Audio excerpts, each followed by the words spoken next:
화면 공유하면서 여러분들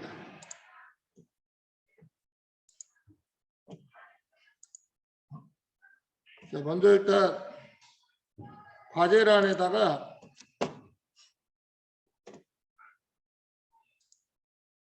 포트폴리오 먼저 올릴게요. 포트폴리오 포트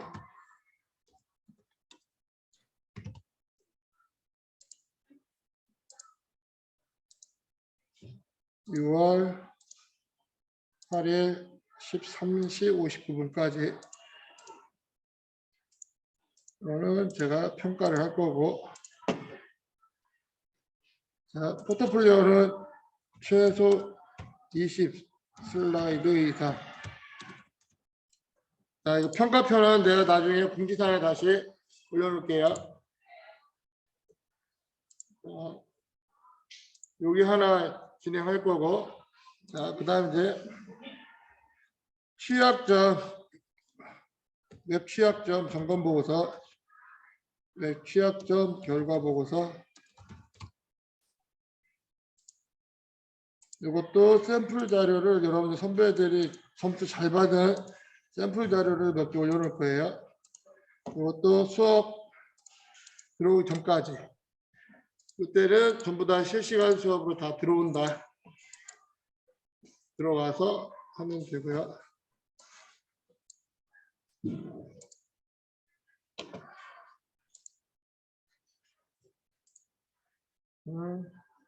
자, 그리고 이제 여러분들이 그 한기대 추가 점수 받는 거 각각 과정을 수료한 게 있으면 각각에 대한 거 첨부 파일 올리면 돼요.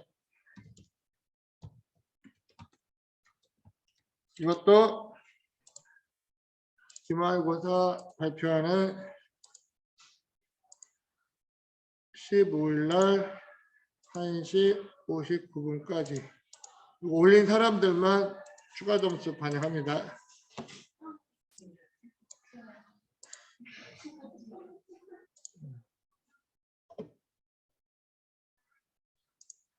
이 세 가지 다시 한번 공지 말씀드리면, 포트폴리오는 지금부터 여러분들이 작성해가지고 6월 8일 날 수업 전까지만 올리면 돼요. 실시간 수업은 없어요. 네, 실시간 수업도 이거는 빼버릴게요. 실시간 수업은 없고, 그 다음에 그리고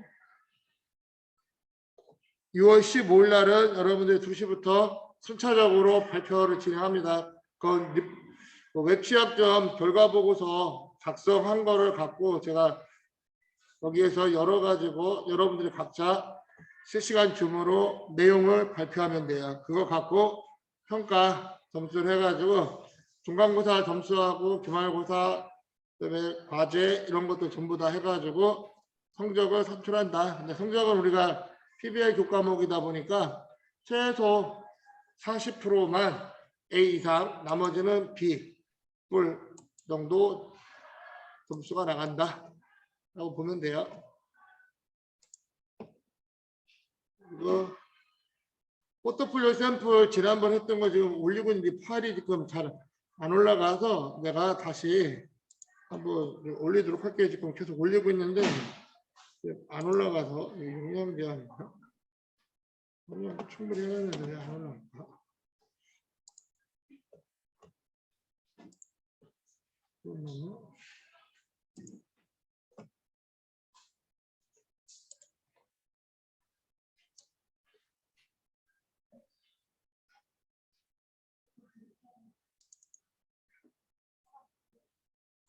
잘 올라갔다 봐야지. 하여튼 지금 파일이 좀 업로드에 좀 문제가 있어서 잘 안 올라가고 있는데, 제가 샘플 자료들 올려놓을 거예요. 포트폴리오 샘플하고 우리 취약점 결과 보고서 여러분들 선배들이 했던 것 중에 점수 잘 받은 것들 몇 개 올려놓을 테니까 그 참조로 여러분들이 작성하면 됩니다. 혹시 이거 평가 관련해서 궁금하거나 질문사항 있어요? 없나요? 잠깐만, 이거 올리고 이렇게 느리지.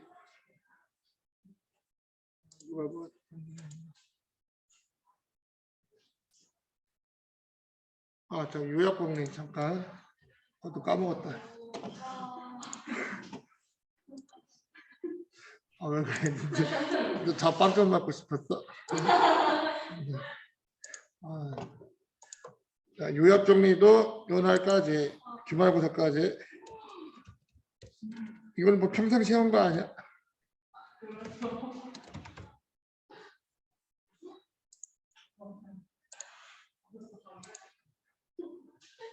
밤새. 야, 뭐 밤샐 게 뭐 있어?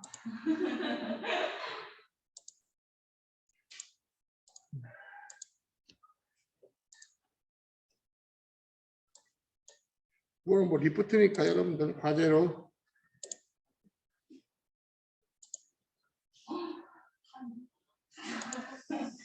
해할 일 산더미 같자.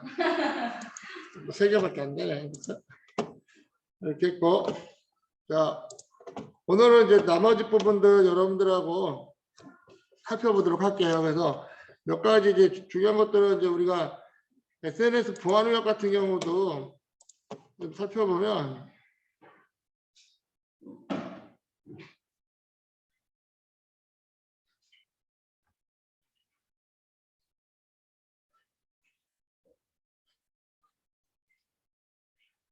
원래 이제 지금 웹 2.0이 아니라 지금 웹 3.0에 대한 기술적 이슈들이 좀 나오고 있어요. 몇 년 전만 해도 웹 2.0이라고 해가지고 여러 가지 이제 공유나 이런 쪽에 대한 부분을 중심으로 갔었는데 최근에 이제 웹 3.0 그래서 뭐 6G 그리고 뭐 IoT 뭐 블록체인 뭐 이런 여러 가지 새로운 기술들을 종합적으로 하는 거를 우리가 이제 뭐 AI, 빅데이터 전부 다 합해서 이제 웹 3.0 기술로 지금 이야기를 하고 있습니다. 그런 내용들을 여러분들이 좀 하면 좋을 것 같고 그래서 웹 3.0에 대한 걸 좀 여러분들이 제가 보고 때 좀 작성하고 웹 3.0으로 가면서 어떤 보안의 이슈들이 있을까 그런 것도 좀 여러분들이 추가하면 좋을 것 같아요.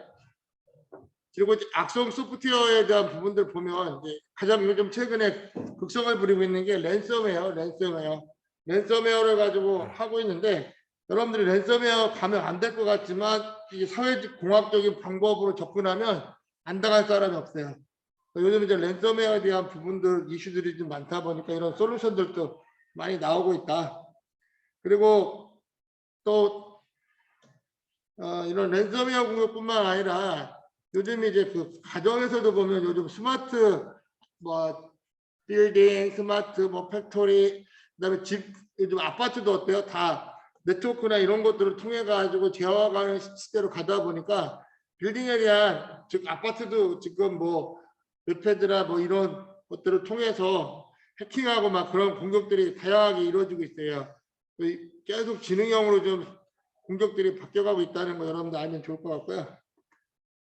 뭐 이거는 악성 소프트는 예전에 했었으니까 여러분들 잘 알 거라고 보고 피싱도 여러분들 잘 알죠. 그냥 요즘 뭐 보이스 피싱 같은 것들이 많이 있는데 보이스 피싱하고 비슷하다고 보면 돼. 이메일이나 이런 걸 통해 가지고 여러분들을 유도하는 거예요. 그럼 똑같은 페이지 만들어 가지고 그쪽에서 뭔가 개인정보도 입력하도록 하는 그런 사이트라고 보면 돼요.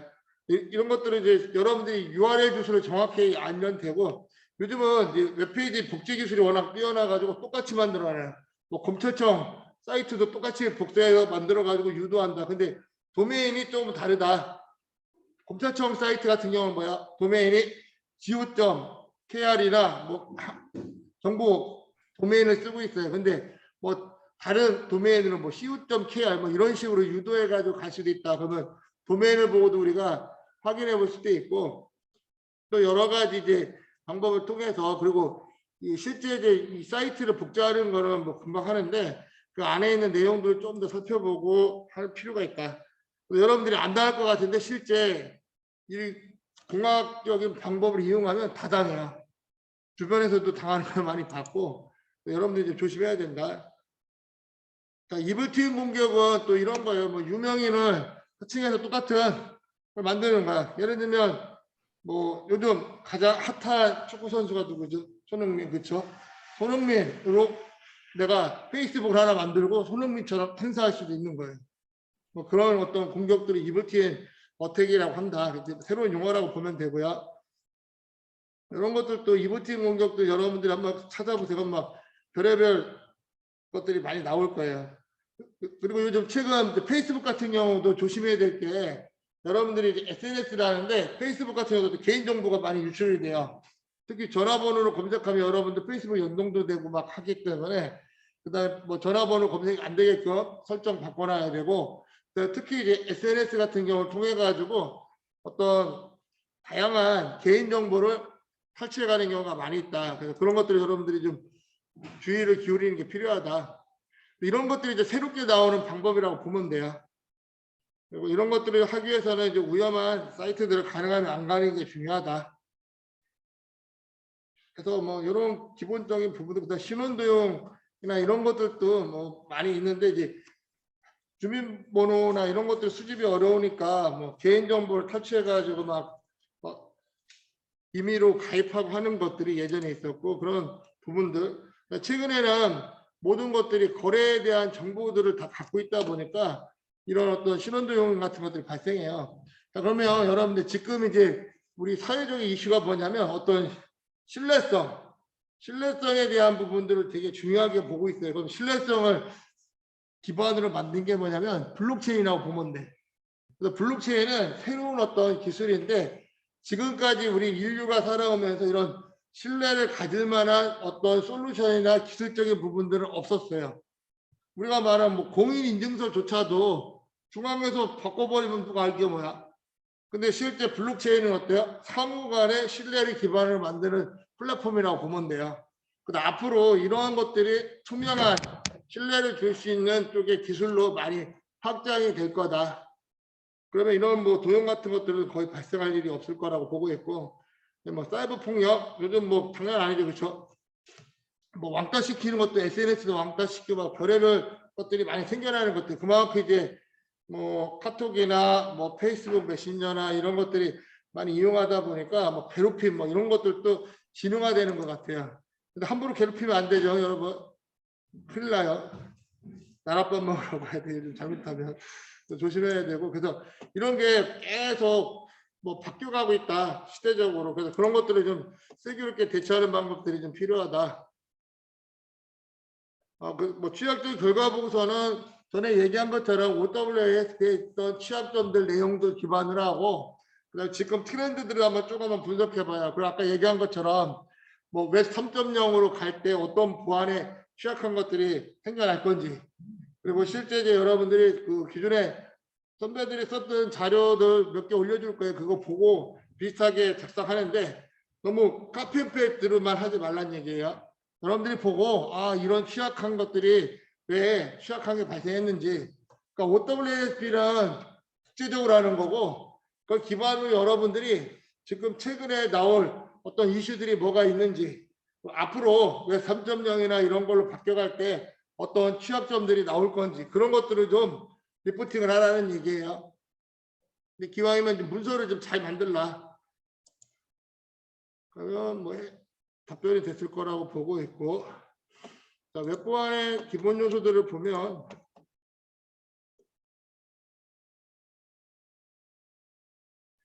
웹보안에서도 우리가 지금 이제 웹 어플리케이션 쪽을 보고 있는데 좀 우리가 일반적으로 많이 보는 것들 보면, 자, 웹에서 중요한 건 뭐야? 사용자 인증.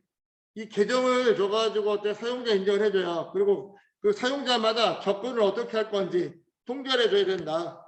또 실제 이제 뭐 악용이 될 수 있는 입력각 검증 이런 것들을 통해 가지고 우리가 웹의 기본적인 요소들을 보호해 줄 수 있다. 패스워드 같은 경우는 뭐 여러분들이 잘 알잖아요, 그렇죠? 그것도 뭐 몇 곳에서 보면 패스워드가 어떻게 하는지 이거 하지 않았었나, 안 했나? 어찌됐든 그래서 예전에는 지금 패스워드들을 가지고 알고 있는 숫자 체계만 쓰던 것들을 어때요? 경우의 수를 넓히기 위해서 영문자, 대문자, 특수문자까지 쓰도록 하고 있고요. 그 다음에 이제 공인인증서는 최근에는 거의 공인인증서를 사용을 안 해요. 요즘 여러분들 그래서 어때요? 공인인증서 대신 본인 확인과 같은 문자 인증, 그 다음에 카드를 이용한 인증, 뭐 계좌를 이용한 인증, 그다음에 이런 여러 가지 방법으로 인증을 개시하고 있습니다. 여러분들이 뭐 전자상거래 보안이나 이런 거 했을 때 많이 보는 게 공인인증서가 어떻게 구성되어 있냐. 공인인증서는 일련 번호, 주체 뭐 이런 어떤 기본적인 정보들을 다 포함하고 있어요. 이걸 갖고 1년마다 갱신하도록 하고 있고요. 그래서 공인서에 있는 폴더들은 이렇게 되어 있어요. 그래서 이런 인증서를 쉽게 찾을 수도 있다. 그다음에 이제 우리가 이 인증서들은 기본적인 정형화되어 있는 표준에 의해서 만들어지기 때문에 포맷들이 다 대부분 비슷해. 그럼 여기 가보면 앞에서 얘기했던 버전이나 이런 기본적인 정보들을 우리가 다 확인해 볼 수 있어요. 그리고 생체 인증은 요즘 많이 여러분들 스마트폰이나 어디 갈 때마다 많이 사용하고 있을 거예요. 왜냐하면 직접 뭐 패스워드를 입력하든지 여러 가지가 불편한 부분들이 있다 보니까 내가 가지고 있는 신체 정보를 가지고 인증하는 방법들을 하고 있다. 또 뭐 옛날부터 많이 쓰는 게 뭐예요? 지문. 지문도 보면 패턴을 갖고 이게 지금 생체 인증은 전부 다 뭐냐면 얘들아 이게 어떤 정보값을 뭘로 하냐면 특징들을 도출해 가지고 인식하는 거야. 인식 기술이 되게 중요한 거예요.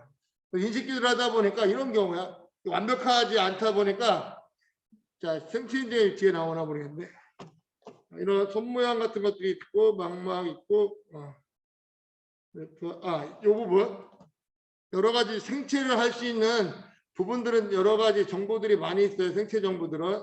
근데 우리가 알아야 될 그 FRR하고 FAR, ER에 대한 개념을 이해하는 게 중요해요. 자, FRR은 뭐냐면 권한 있는 사람인데 내가 맞아. 근데 할 때마다 어때요? 페일이 나는 거야. 내가 권한자인데도 들어가질 못해. 그런 경우를 뭐라고 해요? FRR이라 한다. 근데 반대로 권한이 없는 사람인데 잘못 인식해서 어때요? 권한을 줘버려. 그런 걸 우리가 뭐라고 해? FAR을 한다. 이 개념을 정확히 이해해야 돼요. 내가 권한이 있는데도 못 들어가는 경우는 FRR이고 내가 권한이 없는데도 들어가게 하는 경우는 뭐다? FAR이다. 근데 이 두 가지의 교차점을 가지고 우리가 ER이라고도 이야기를 해요. 그래서 생체 정보는 이러한 각각의 값을 딱 교차점에서 줄여가는 것들이 중요하다.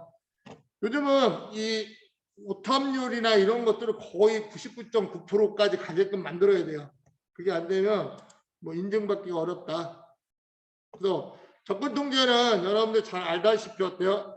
탑 시크릿가 있고 시크릿 뭐 컨피덴셜 뭐 기밀성 뭐 이런 것들을 가지고 어때요? 등급을 나눠 가지고 한다고 보면 돼요.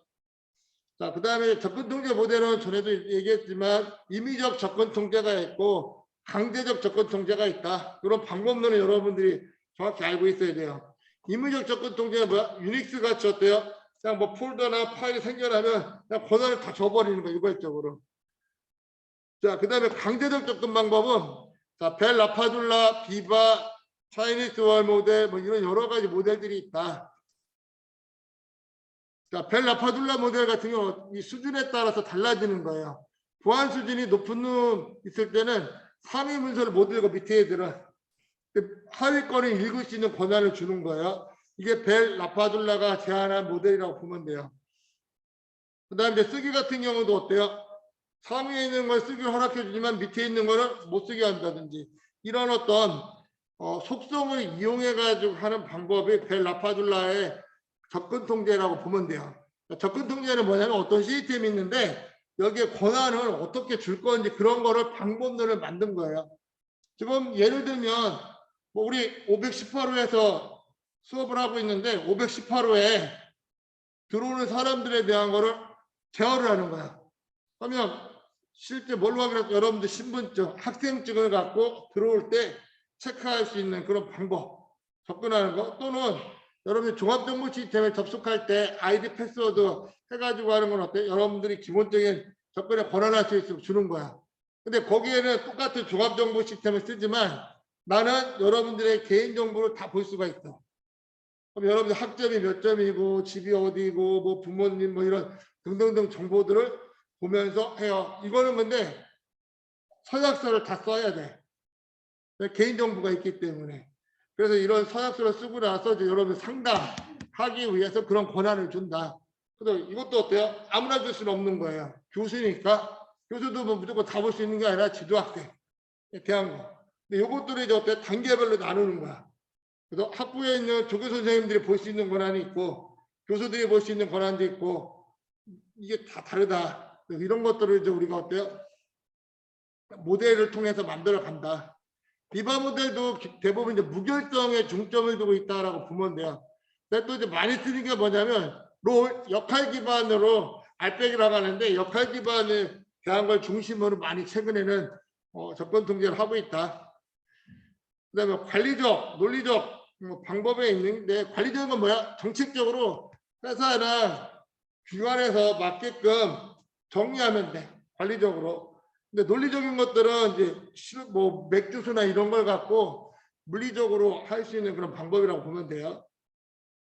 물리적 접근 방법도 보면 뭐 백업이나 이런 것들이 있고, 자, 입력각 검증은 지난번에 얘기한 것처럼 SQL 인젝션 공격을 방어하기 위해서 그래서 뭐 여기에 뭐 특수 문자들 못 넣게끔 다 막아버리면 돼요. 그럼 코드들을 넣어가지고 할 수 있다. 그다음에 업로드 공격도 막으려면 어때요? 파일 올릴 때 실행 파일이나 뭐 배치 파일 이런 것들 못 올리게끔 검증을 하면 되겠죠. 그래서 그런 것들 코드로 짜놓은 거라고 보면 돼요. 이런 어떤 방법들을 가지고 우리가 웹 보안의 기본적인 내용들을 확인한다. 이렇게 보면 되고, 액세스 공격은 얘기했었고요. 보안 정책들 한번 볼게요. 자, 우리가 이제 이런 쪽에 지금 접근 통제나 이런 것들도 뭐에 기반을 해서 만들어지냐면 회사나 기관에서 운영하는 정책이 제일 먼저야. 정책은 우리나라를 치면 헌법과 같다고 보면 돼요. 기관에서. 기관은 그 회사나 이런 데는 자기들만의 정책을 수립해요. 그러면 그 정책에 맞게끔 해야 되는 거야. 그런 정책을 어떻게 수립할 거냐. 그러면 그런 정책들을 수행할 수 있는 조직이 필요하고 그것들을 돌릴 수 있는 솔루션들이 필요해요. 또 보안 정책은 자, 정책이 제일 위에 있어요. 정책이 제일 위에 있고 그 다음에 뭐야? 정책이 만들어지면 그 밑에 지침서들이 있어. 지침서가 있고 지침서 밑에 절차들이 있어요. 이게 순차적으로 있다고 보면 돼요. 그래서 보안 정책 같은 경우는 내규 규정, 또 세칙, 지침, 절차 등을 통해 가지고 만들어주고 있다. 자, 앞으로 우리가 보안 쪽으로 가다 보면 이제 관리 체계 때는 뭐 설명하는데 이 관리적인 측면이 되게 중요해요. 보안은. 특히 이제 어플리케이션 보안에서도 마찬가지. 어플리케이션을 하기 위해서는 회사의 정확한 정책, 최상위 정책이 어떤 건지에 따라 가지고 각각의 규정들이나 지침들이 바뀌게 돼요. 자, 그래서 여기도 보면 보안 정책 같은 경우 특히 이제 방화벽 정책도 마찬가지예요. 방화벽도 어때요?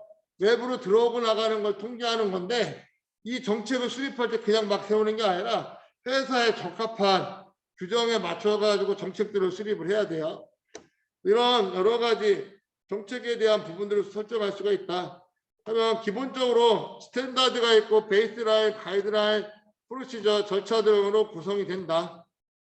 그다음에 우리가 정보보관리체계 이거는 국제적인 표준 ISO, IEC 27001이라는 거를 유럽에서 특히 영국에서 중심으로 만들었어요. 근데 이게 관리를 잘할 수 있게끔 보안적인 측면을 가지고 만들었는데 이걸 가지고 어때요? 유럽 쪽 애들이 국제 표준을 만들어 버린 거야. 이걸 갖고 우리나라에 들어와서 국내용으로 만든 게 ISMS라고 정보보호 관리 체계라고 하면 돼요. 이런 것들이 만들어졌다. 이건 나중에 여러분들이 정보보호 관리 체계 수업을 들을 때 또 설명할 거예요.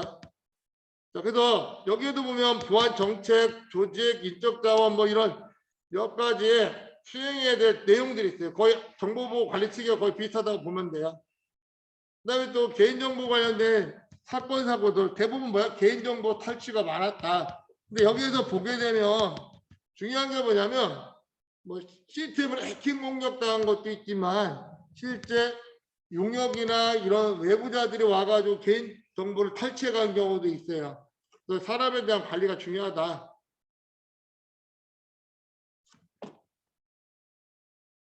자, 그다음에 이제 개인정보를 다르게 해서 또 제도화한 게 뭐냐면 PIMS예요. 개인정보보호 관리 체계. 근데 개인정보 관리 체계나 정보보호 관리 체계나 거의 비슷해. 실제 평가를 나가보면. 그러니까 이게 계속 이슈가 됐어요. 근데 정보보호 관리 체계는 과기정 정보. 근데 PIMS는 안전행정부에 대해 기관이 서로 다르다 보니까 맨날 뭐 서로 막 준비하는 기관에서 맨날 힘든 거야. 그래서 이걸 두 개 줄여서 뭘 만들었냐면 개인 정보보호 및 정보보호 관리체계에서 ISMS-P라는 제도를 만들었다. 그건 나중에 정보관리체계 하면 또 설명할 거니까 그때 보면 돼요. 모바일 쪽에도 이런 BYOD라는 걸 통해 가지고 어때요? 10가지 보안 취약성을 최소화하기 위한 방법들을 세워가지고 하고 있다. 이것도 이제 보안 정책에 적용하는 그 주요 요소라고 보면 돼요. 사이버 보안도 아까 같이 27001부터 시작해가지고 ISO라는 것도 뭐냐면 우리 예전에 ITF 갔었죠, 여러분들. ITF는 인터넷 관련된 표준기구고 ISO는 뭐예요? 여러 가지 국제적인 표준들을 담고 있어요. ISO 시리즈로 나가는 것도 전부 다 보다 국제적으로 뭔가 여러 가지 생활적인 부분부터 시작해서 여러 가지를 다루는 국제 표준화 기구라고 보면 돼요. 이런 것들이 있고 그다음에 보안 조직의 필요성들은 쭉 만든다. 그래서 ISMS나 PIMS 같은 데서는 무조건 정보보호 조직을 만들도록 돼 있고 경영자가 무조건 참여하도록 법적으로 만들어 놨어요. 그게 안 되면 인정을 못 받아요. 보안 조직도 보면 이렇게 쭉 있고 꼭 CTO나 이런 사람들 넣어가지고 보안팀을 운영하도록 하고 있다. 보안팀이 항상 들어가 있다고 보면 돼요. 보안팀은 정보보호 책임자가 있어. 책임자 다음에 뭐야? 관리자. 그다음에 담당자. 여러분들이 이제 처음에 가면 뭘로 갈까? 담당자. 처음부터 여러분들이 뭐 최고 책임자를 가진 않겠지? 모르겠어요. 이 중에 뭐 오너의 자녀들이 있으면 갈 수도 있는 거고. 근데 대부분은 어때요? 담당자부터 가서 책임자, 최고 경영자 이렇게 넘어간다. 관리자, 그다음에 최고 경영자 이런 식으로 가는다고 보면 되고, 그다음에 실제 이제 역할이나 이런 것들도 다 체계적으로 하도록 되어 있다라고 보면 돼요. 이런 것들은 나중에 여러분들이 이제 ISMS 할 때 또 설명해 줄 거고. 자, 그러면 우리가 이런 웹 관련된 어플리케이션 서비스 관련된 보안을 하기 위해서 조직도 만들어야 되고 정책도 수립을 해야 돼. 근데 이것만 있다고 되는 게 아니라 뭐가 있어야 돼? 보안 장비들. 근데 보안 장비는 고가야. 고가니까 어때? 회사에서 투자하기가 싫어. 왜냐면 아니 서비스만 잘 돼도 돈만 막 벌어야 되는데 굳이 보안 장비를 써야 되냐? 그게 항상 이슈였어요. 그래서 투자들을 안 하니까 어떻게 돼? 법으로 정보통신망법에다 최고 경영자 책임자를 집어넣고 보안 쪽 해라. 그거 안 되면 ISMS나 PIMS나 이런 것도 ISMS-P 인증을 안 줘버려. 인증 안 주면 대표자가 어때요? 법적인 문제를 져야 돼. 그러니까 오너가 문제가 되니까 어때요? 자기가 문제되면 안 되잖아. 그러니까 오너들이 돈을 써. 억지로 만들어 놓은 거야. 그래서 경영자 꼭 들어가도록 돼 있다. 그래서 회사에서는 이제 보안 장비들을 쓰는데 보안 장비를 무조건 다 쓰는 거 아니에요. 자기 회사에 맞게끔 쓰면 돼. VPN은 뭐냐면 회사 규모가 큰데 뭐 지사들이 여러 군데 있으면 어때요? 망으로 연결하긴 하지만 뭐 인터넷에 다 오픈돼 있잖아. 그러면 그걸 어때요? 누구나가 접속하면 안 되니까 VPN 가상 사설망을 통해 가지고 어때요? IP단에서 터널링을 만들어 봐요. 터널이 뭐야? 직접 연결하게끔 만들어주는 거야. 암호화 가지고.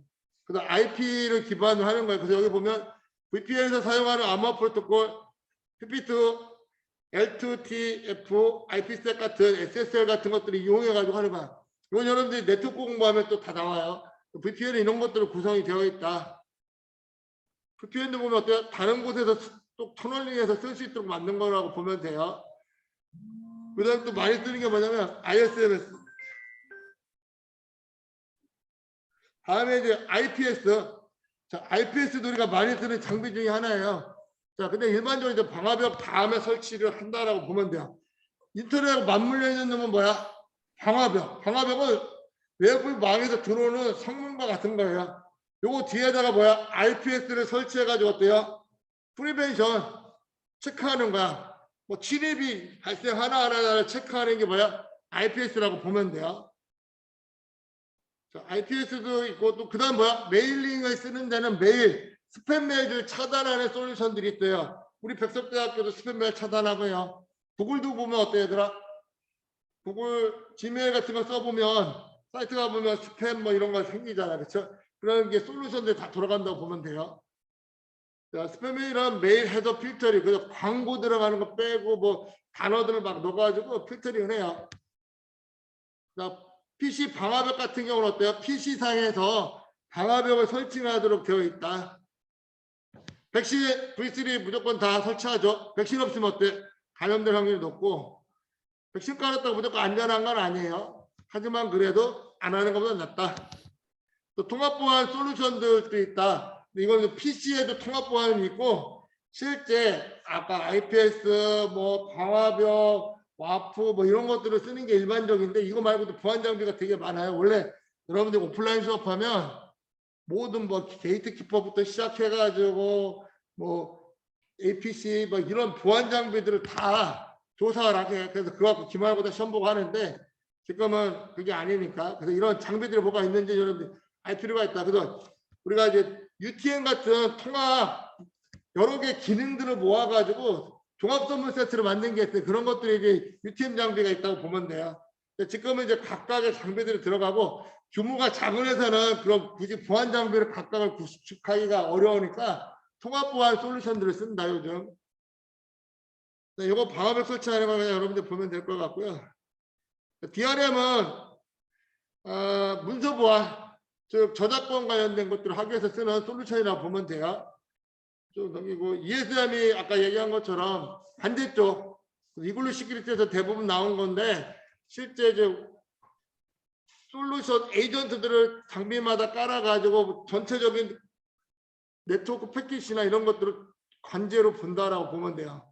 그 다음에 GM 같은 경우가 이제 지능형 이상징후를 탐지하는 장비라고 보면 돼요. 이런 어떤 보안 장비들이 많이 있다. 이거 말고도 보안 장비가 엄청나게 많아요. 근데 그 장비들 우리가 다 할 수는 없어. 하지만 여러분 나중에 회사에 가서 보안 담당자가 되면 뭐 인프라 쪽에 보안한다 그러면 장비를 하나씩 맡아가지고 관리하면서 정책 같은 거 반영하면서 하는 역할들을 할 거예요. 그때 열심히 하면 돼요. 대부분 뭘로 되어 있다? 유닉스 기반으로 되어 있어. 리눅스 기반으로. 여러분들 리눅스를 좀 어느 정도 다룰 수 있어야 돼요. 이렇게 했고, 모바일 보안.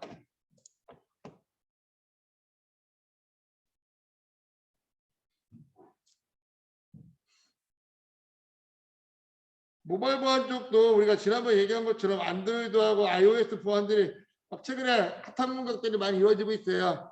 여러분들이 그 취약점 보고할 때 꼭 웹 쪽만 쓰지 말고 모바일 쪽의 취약점들도 좀 전체적으로 좀 쓰면 좋을 것 같아요. 그다음에 뭐 탈옥이 뭔지는 여러분들 잘 알 거고요. 그렇죠? 루팅하는 거 이런 것들을 권한 풀고하는 것들 이런 용어는 알면 좋을 것 같고요.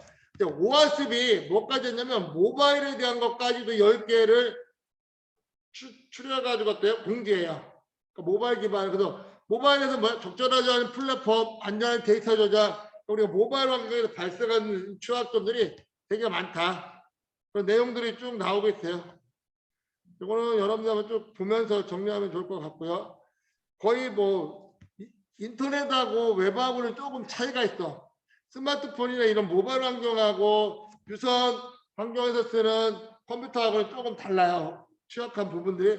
그래서 여러분들이 모바일 환경이 어떻게 구성되어 있는지 그런 걸 이해하는 게 필요하다. 여기서 보면 이제 안드로이드 앱을 분석해 보니까 이런 구조로 되어 있다. 실제 여기 보면 여러분들이 이제 이런 파일들 확장자. 자, 우리가 이제 모바일 프로그래밍 안 해보면 이런 걸 거의 보지 못하는데, 이러한 파일들이 생성이 되면 아, 이게 안드로이드 웹 패키지구나, 스마일 파일이구나, 이런 것도 여러분들이 알 수 있어야 돼요. 자, 그리고 실제 이제 안드로이드 웹 분석을 할 때는 이런 툴들이 있대요. 해체 툴부터 뭐 비어 같은 것들을 통해 가지고 한다. 자, 여기 보면 실제 뭐 분석하기 위해서 APK 파일을 구해가지고 다운받아가지고 설치해가지고 확인해 볼 수 있는 뭐 그런 것들이 좀 이 실습 예제로 나와 있어요. 그래서 이건 여러분들이 책을 보면서 한번 하면 쉽게 할 수 있어요. 그래서 한번 쭉 보고 넘어갈게요. 이거는 여러분들 한번 이 내용을 보고 한번 다운받아가지고 한번 해보면 좋을 것 같아요. 그래서 안드로이드 앱에 분석을 어떻게 하는지 그런 내용들을 다루고 있다라고 보면 돼요.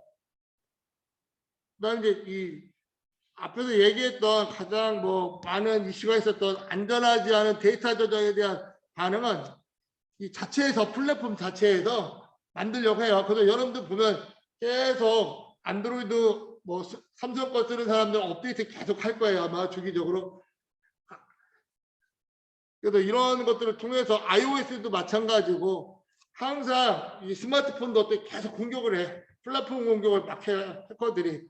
그러니까 어때요? 뭔가 보안 이슈가 생기면 바로바로 조치해가지고 어때요? 여러분들이 업데이트 해가지고 안전하게 쓸 수 있게끔 해준다. 실제 이 우리가 스마트폰을 보면 예전에는 막 쉽게 접근하고 막 하다 보니까 데이터 저장할 때 뭐 문제가 되는 데이터가 저장이 돼가지고 시스템에 영향을 줄 수도 있어요. 그런 것들을 쭉 보는다라고 보면 될 것 같고, 민감한 정보도 마찬가지고, 모바일 쪽은 막 이슈들이 되게 많이 있는데 한 10가지가 있는 게 어떤 것들이 있는지 이거는 여러분들이 이제 그 취약점 결과 보고서 때 추가로 좀 넣었으면 좋겠습니다. 자, 근데 컨텐츠 관리 시스템, 이것도 컨텐츠 관리 시스템이라는 게 있긴 있는데 실제로 우리가 회사에서는 이런 컨텐츠 관리 시스템보다는 그냥 클라우드 기반이나 나스 서버나 이런 걸 갖고 자체적으로 관리를 해요. 근데 여기 보면 뭐 있으니까 뭐 컨텐츠 관리 시스템으로 어떤 것들을 쓰고 있는지 정도는 여러분들 이해하면 좋을 것 같아요. 또 워드프레스라는 거를 일반적으로 많이 쓰고 있어요. 컨텐츠 관리에서는. 또 워드프레스는 여러분들 다운받아 가지고 해볼 수도 있어요. 그래서 컨텐츠 관리 시스템에서 독보적인 1위를 하고 있는 게 워드프레스다. 그다음에 이제 줌나라는 것도 있는데 이것도 콘텐츠 관리 시스템으로 사용하고 있고, 그다음에 이제 콘텐츠 관리 시스템은 지금처럼 워드프레스도 있고 줌나 같은 것들이 있고, 여러분들 그 기터브하고 도커나 이런 거 써봤나? 지금 대부분 여러분들 요즘 기업체에서 개발이나 IT 쪽에서 깃하고 기터브 기본 필수로 다 쓰고 있고요. 거기 오픈소스니까 여러분들 들어가서 막 검색하면 웬만한 소스 프로그램들이 다 있을 거예요. 그걸 활용하고 또 이제 도커 장비를 써가지고 어때요? 환경 설정 이런 것들을 좀 더 편하게 할 수 있는 것들이 많이 있으니까 그런 것들을 이해하는 게 필요해요. 근데 이건 이제 컨텐츠 쪽에 관리, 컨텐츠라 하면 여러 개가 있겠죠. 그런 컨텐츠 데이터 관리를 하기 위한 거라고 보면 돼요.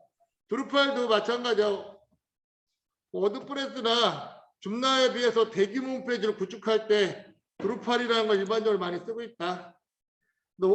여기 보면 워드프레스 설치하고 막 하는 과정들이 쭉 나와 있으니까 여러분들이 한번 설치해서 한번 해봐요. 그다음 마이어스큐엘 데이터베이스 만들어 가지고도 할 수 있다.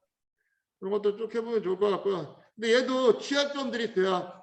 대부분 익스플로잇 공격이 있는데 익스플로잇 공격은 뭐냐면 실행을 시켜가지고 취약점을 공격하도록 하는 그런 공격 기법이라고 하면 돼요. 그래서 취약점들이 뭐 이런 것들이 발견되는 것들이 있고 다양한 어떤 취약점들이 많이 있다. 최근에는 이런 뭐 웬만한 취약점들은 다 해결이 되어 있고요. 여러분들이 이제 어떤 취약점이 있는지를 좀 분석해 볼 필요는 있어요. 왜냐하면 이게 지금은 웬만한 것들이 다 어때요? 업데이트가 돼가지고 공격이 거의 안 돼. 근데 새로 나온 것들은 아직 오픈되지 않았기 때문에 모르는 경우도 있고, 그러다 보니까 우리가 이제 실습이나 이런 거 할 때는 항상 문제가 되는 게 뭐냐면 보안 쪽으로 할 때 바로바로 패치해버리니까 환경을 만들기가 좀 쉽진 않아요.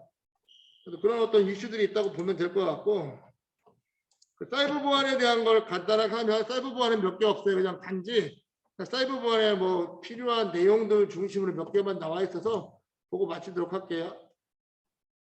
사이버 보안에 보면 범죄 뭐 사이버 테러, 뭐 일반 사이버 테러, 일반 뭐 사이버 범죄 되게 많은 공격들이 있다.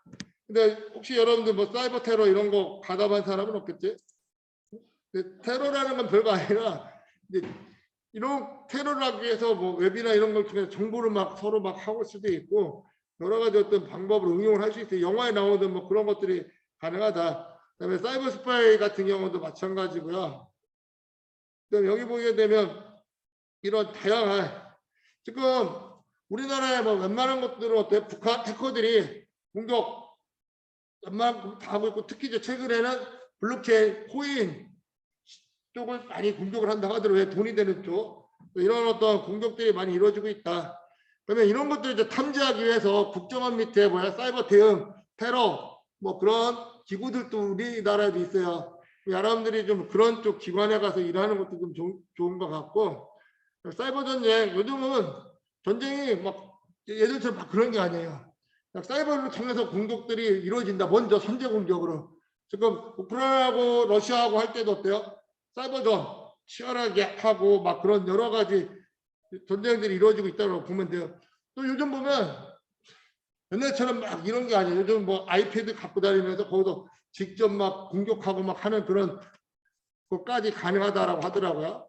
그다음에 요즘 바이든 대통령 와가지고 우리 우주 뭐 거기 사령부 간 거 봤어요? 미군하고 같이 한국 군인들이 있어가지고 어때요? 근데 스페이스 공간에서 막 공격하고 막 그런 여러 가지들이 이루어진다라고 보면 돼요. 뭐 군대 관련된 건 뭐 극비 사항들이 많긴 하지만 그래도 우리나라 국방력이 그래도 상당히 상위권에 있다라고 보면 돼요, 여러분들. 사이버 전쟁도 마찬가지죠. 계속 뭔가 국가적 이슈가 있으면 어떻게 돼? 해커들끼리 막 전쟁 나요. 서로 막 웹페이지 공격하고 서로 막 하고 그런 것들. 미국에서는 뭐 여러 가지 막 정보나 이런 것들 관리하기 위해서 제일 앞서가는 나라가 미국이라고 보면 되고요. 근데 영국도 잘하고 있고 특히 이제 이스라엘, 모사드 뭐 이런 애들, 나토도 마찬가지고 EU 쪽도 마찬가지고 아시아는 일본이 조금 잘하고 있다라고 보면 될 것 같아요. 우리나라도 잘하고 있고 그래서 우리나라도 보면 뭐 국정원이나 키사라 뭐 이런 국군 뭐 사이버 사령부 등 여러 가지 연계돼 가지고 사이버 보안을 위해서 열심히 하고 있다. 자, 그래서 전체적인 것들을 이렇게 한번 쭉 살펴봤고요. 여러분들이 일단 지금 남은 거는 이제 포트폴리오 하는 거, 그 다음에 이제 취약점에 대한 전체적인 아까 같이 우리가 수업 시간에 했던 취약한 부분들뿐만 아니라 앞으로 웹 3.0으로 가면서 어떤 취약점이 있을 건지 그리고 아까 같이 모바일 환경에서 있던 것들 근데 막 짜집기 하라는 게 아니에요, 여러분들. 여러분들이 뭔가 좀 분석해가지고 분석한 걸 가지고 리포팅을 좀 잘해야 돼. 막 이걸 갖다가 막 붙이고 막 카피 페이스트만 하지 말고 리포팅이라고요. 보고서를 좀 잘 쓰는 거를 하는 게 좀 필요하다. 그래서 지난 학기에 성적 잘 받았던 샘플 한 두세 개 올려줄 테니까 그걸 근간으로 해서 쓴다. 거기에 내가 조건을 좀 다뤄놓을게요. 무슨 내용들을 써라. 뭐 블록체인에 대한 뭐 보안도 쓰라고 할 거고 막 여러 가지 쓰라고 할 거예요. 그 내용들로 채우면 돼요. 지난 학기 했던 거는 그냥 참조만 하면 돼요, 여러분들. 요 정도 문서 양식으로 이 정도 뎁스를 만들면 좋은 점수 받는구나. 그 정도로만 참조하면 돼요. 문서를 잘 만들어야 돼, 깔끔하게, 여러분들. 그런 거는 제가 올려주도록 할게요. 자, 뭐 시험이나 성적 관련해서 궁금한 거. 자, 출석은 여러분들이 사이버 캠퍼스 지금 여기 출결에 있는 걸 한번 볼게요. 이걸로 제가 다 바꿀 거예요. 지금은 여러분들 100%다 출결로 되어 있을 거예요. 시스템에서 하는 것들은. 근데 여기 나와 있는 걸 가지고 제가 점수 반영을 할 거예요. 그래서 자기 거 뭐 잘못된 거 있으면 나한테 바로바로 해야 돼요. X로 되어 있는 건 무조건 결석인 거예요. 다. 세모, 지각. 그러니까 이런 것들 사이버 캠퍼스에 있는 거 자기 거 보고 뭔가 잘못됐다 하면 나한테 얘기해 줘야 돼. 내가 성적 날 때 지금 스마트폰에 어플로 출석이 이게 여러분들하고 점수로 연결되는 거예요. 그래서 여기는 지금 100% 출석으로 다 나와 있어요. 근데 사이버 캠퍼스 지금 여기에 있는 내용을 가지고 내가 출결표를 나중에 바꿀 거란 말이야. 예를 들어서 성현이가 지금 1주차 2교시에 빠졌어. 그럼 내가 어플에 들어가서 1주차 2교시 결석으로 바꿀 거라고. 그러면 결석으로 바뀌는 거야, 시스템이. 무슨 말인지 알겠죠? 여기 자기 거 잘못된 거 있으면 얘기해 줘야 돼요, 나한테. 이거는 사이버 강의하고 실시간. 그래서 13주차가 오늘인가? 이게 좀 시스템 이상하다, 그치? 그치? 그래서 온라인 강의만 들으면 되고, 여기 지금 여러분들이 12주차로 들어온 건가? 주차가 뭐 밀렸나? 저건 하여튼, 이거는 내가 목록을 지워버릴게, 두 개를. 잠깐만, 지우면 없어지나? 13, 4주차 실시간을 없애버리면 요거 삭제.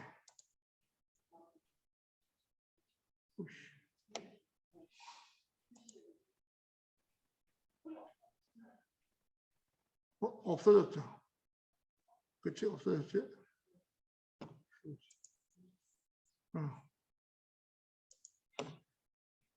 여러분들 여기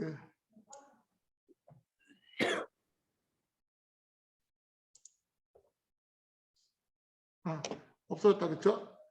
온라인만 들으면 돼요.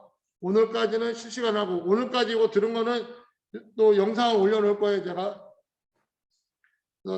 다음 주 거는 여러분 여기 좀 뭐가 주차가 좀 뭐가 꼬여 있는데 우리가 옛날에 뭐 한 개 뭐 빠진 것 같은데 어쨌든 오늘 것까지는 지금 여기 들어와 있는 거잖아요. 그렇죠? 12주차로. 그다음에 또 두 개는 지금 온라인 그 실시간 점은 다 지웠어요. 대신 포트폴리오 올리면 돼요. 그리고 마지막 날 거는 요날 뭐 안 들어오면 점수가 아예 안 나가는 거니까 뭐 출결하고 큰 상관없이 그냥 갈게요. 알았죠? 요때 실시간 점을 할게요. 요거 하나 15주차가 실시간 점으로 한번 되어 있을 거야. 실시간 점으로 마지막 거 들어오면 돼요, 여러분. 내가 알기로는 마지막에 실시간 점 없네. 실시간 점으로 내가 바꿔놓을게요. 실시간 점으로 15주차 때 하면 요거 타고 들어오면 돼요. 그러면 마지막 출석 다 해결하는 걸로 할게요. 무슨 말인지 알겠죠? 자, 이렇게 해가지고 한 학기를 좀 마무리하도록 하고요. 그래서 어차피 이제 취합점 결과 보고서를 만들면서 한 학기 동안 했던 거 내용 플러스 여러분들이 좀 체크해야 좀 정리를 해서 올려주면 돼요. 그리고 포트폴리오 뭐 외취업점 결과 보고보다는 개인적으로 포트폴리오가 더 중요해 나는. 여러분들 취업을 좀 준비를 지금부터 잘했으면 좋겠어요. 그리고 상담 여러분들하고 또 상담을 해야 되는데 내가 또 3시부터 이게 3시부터 또 뭐 들어야 돼가지고 일단 상담 안 한 사람들 되게 많네. 그러면 지금 혹시 오늘 온 사람 중에 소은이 왔어요? 이소은 학생? 네. 소은이 그 다음에 김정민 학생 있어요? 김정민, 최지선 있어요? 조성모, 이희찬, 김은수. 네. 김은수. 저번 했어? 지선이? 그러면 잠깐만 지선이 했어? 왜 안 돼 있지?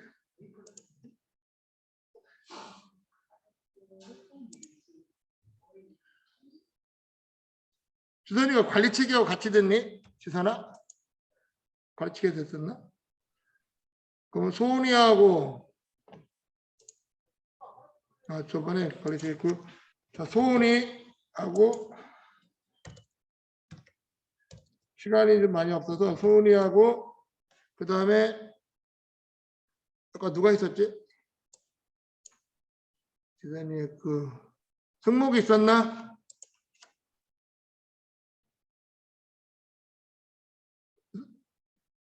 희찬이 있었니? 네, 교수님. 희찬이 있고 김은수 있나? 네, 있습니다. 그럼 3명만 하자. 알았지? 3명만. 나머지 학생들은 나가면 되고요. 희찬이는 56분, 은수는 58분에 들어와. 알았죠? 네. 네. 오케이. 자, 오늘 수업은